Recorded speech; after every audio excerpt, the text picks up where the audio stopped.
Hey guys, welcome back to the Coon Hub. We often ask ourselves what the point is in trying to get society to treat us as human beings. Everyone and everything except us gets fought for. Women, children, alphabet people, animals, even the right to take a life a woman doesn't want, pretending as if it's always a fatal risk to their health. In the light of all these distributions of rights, what are men told to do? Most of you will get it right. Yes, we are told to shut up, be a man, and stop complaining. Please pay attention to what is being discussed in these two segments, and let me know what you think in the comments. You know, I have to applaud Janet to a certain degree because I think men have lost their rights. In certain issues, domestic violence, sexual issues, you are guilty. Called the Violence Against Women Act, not the Violence Against Family Members Act. I'm pretty sure all you've seen in the media is a push to end violence against women, never men. Even the vice president, it's one of her favorite topics. I mean, that's not right. And so these are horrible problems that exist, and many times men are at fault, but we just assume that men are guilty without any proof. Men can accuse women of domestic violence as well and play falsely and exactly. do the same thing. So that is the point. That is the point that I'm trying to make, that all those issues can work both ways. Right, that's the point, Doctor, that gender isn't going to tell you anything about who's being falsely accused, who's guilty of domestic violence, who's guilty of initiating a divorce. Gender doesn't tell you anything meaningful about that. I'm not oppressed just because I'm a woman. Right. Lots of men are oppressed in some very real ways. I wouldn't use the word oppressed, more like treated unfairly. Who is more likely to be believed when the cops are called to settle a domestic issue? Almost every time the man is leaving in cuffs. Gender doesn't give you a significant way to understand those issues. We need a bigger, broader, more inclusive, more human way to tackle these issues. In life, all you really want is the individual choice to be who you want to be and to be given all the opportunities. And when there's any scenario where any individual in any way, shape, or form, for whatever reason, is not allowed those opportunities, that's problematic, and we always need to fight that. And in your opinion, you think men are being... Look, that's fine. And we should talk about all these things because...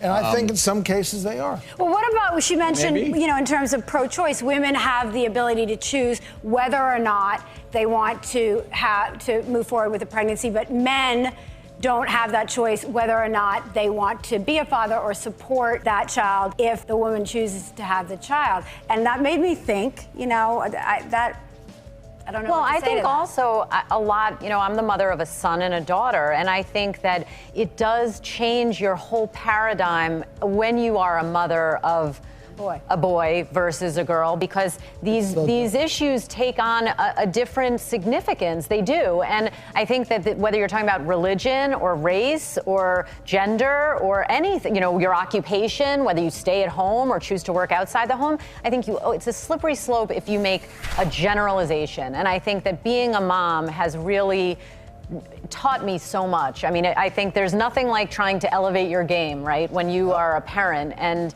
it does shift your whole mindset about this. And I think it's not one extreme or another. We have to just settle somewhere in the middle, I think. We were talking about reproductive rights. It's not just about women's right to choose. Every single state in the U.S. allows women a certain amount of time to decide if they wish to parent the child they have given birth to. Say what?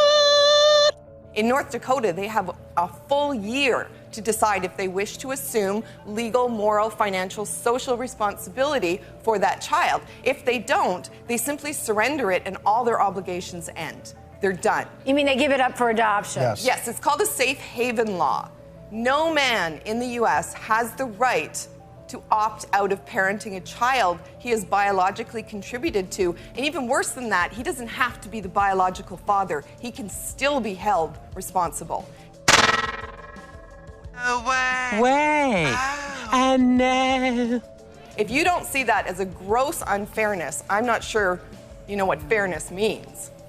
Isn't it obvious? To be fair with women today would mean holding them equally accountable. The problem is, they're not at all interested in anything that interferes with their autonomy. Men are forced to be traditional. Women are told they can do whatever they wish, which is why they often make decisions with no one else in mind but themselves. We did a research project a year ago trying to figure out if there was such a thing as political correctness from a psychometric perspective, to find out if the loose aggregation of beliefs actually clumped together statistically. And we actually found 2 factors, which I won't go into. But then we looked at things that predicted adherence to that politically correct creed. And there were a couple that were surprising. One was being female was a predictor. The personality attributes associated with femininity, so that would be agreeableness and higher levels of negative emotion, were also both independent predictors, but so were symptoms of personality disorder, which I thought was really important, because part of what I see happening is that, I think that women whose relationship with men has been seriously pathologized cannot distinguish between male authority and competence and male tyrannical power. Have you ever been able to tell that a woman thinks you're an a-hole for simply voicing an opinion? It doesn't have to be disrespectful, just not what she agrees with. You can be called a misogynist just for telling women what men desire. Of course they won't care what we want, because they have no intention of changing themselves. You're the one that has to change who you are to please her.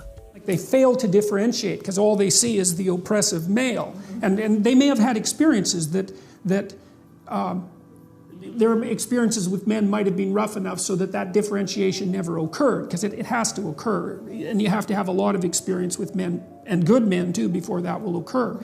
But it seems to me that we're also increasingly dominated by a view of masculinity that's mostly characteristic of women who have terrible personality disorders and who are unable to have healthy relationships with men. Now, but here's the problem. This is something my wife has pointed out too. She said, well, men are going to have to stand up for themselves, but here's the problem. I know how to stand up to a man who's unfairly trespassing against me. And the reason I know that is because the parameters for my resistance are quite well defined, which is we talk, we argue, we push, and then it becomes physical, right? Like if we move beyond the boundaries of civil discourse, we know what the next step is. Okay, that's forbidden in discourse with women. As added to my point earlier, we all know who the police will be coming for in a male-to-female altercation. Our gynocentric society will stand by and watch a man get abused by a woman, but will only intervene if he attempts to defend himself. And so I don't think that men can control crazy women. I really don't believe it. I think that they have to throw their hands up in it's not even disbelief. It's that there's no step forward that you can take under those circumstances, because if the man is offensive enough and crazy enough, the reaction becomes physical right away, or at least the threat is there. And when men are talking to each other in any serious manner, that underlying threat of physicality is always there, especially if it's a real conversation, and it keeps the thing civilized to some degree. If you're talking to a man who wouldn't fight with you under any circumstances whatsoever, then you're talking to someone to whom you have absolutely no respect. But I can't see any way. For example, there's a woman in Toronto who's been organizing this movement, let's say, against me and some other people who are going to do a free speech event, and she managed to organize quite effectively. And she's quite offensive, you might say. She compared us to Nazis, for example, which, publicly, using the swastika, which wasn't really something I was all that fond of. But I'm defenseless against that kind of female insanity, because the techniques that I would use against a man who was employing those tactics are forbidden to me.